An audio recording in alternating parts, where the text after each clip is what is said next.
প্রযুক্তি দুনিয়ায় আছে নানা বিকল্প পথ। এমনই এক বিকল্প পথ হচ্ছে ভিপিএন। এই ভার্চুয়াল প্রাইভেট নেটওয়ার্ক সম্পর্কে কেউ জানুক বা না জানুক, হরদম কিন্তু এখন চলছে ভিপিএন এর ব্যবহার।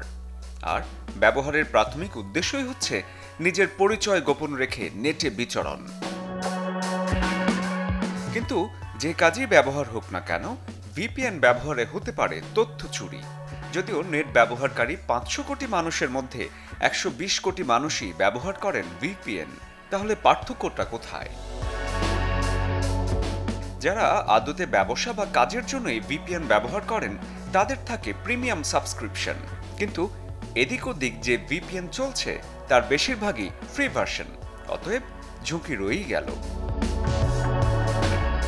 2019 সালে প্লে স্টোরের 150টি জনপ্রিয় ভিপিএনের 25%-এরও বেশি অ্যাপের বিরুদ্ধে তথ্য বিক্রি করার অভিযোগ উঠেছিল।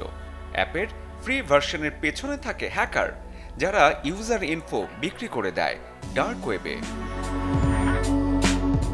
ভিপিএন ব্যবহারে কমে যেতে পারে নেট স্পিড, যার প্রভাব পড়ে ডেটা ট্রান্সফার এবং ব্রাউজিংয়ে। কারণ অনেকটা দুর্গম পথ ঘুরে তারপর কানেক্ট হয় ভিপিএন। এই পথের মাঝে থাকে থার্ড পার্টি, ফলে অচেনার হাতে নিজেকে সঁপে দেওয়ার বিপদ প্রতি মুহূর্তে।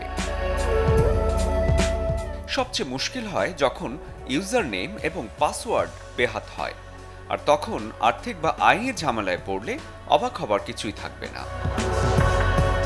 শরীফুল হক, চ্যানেল 24।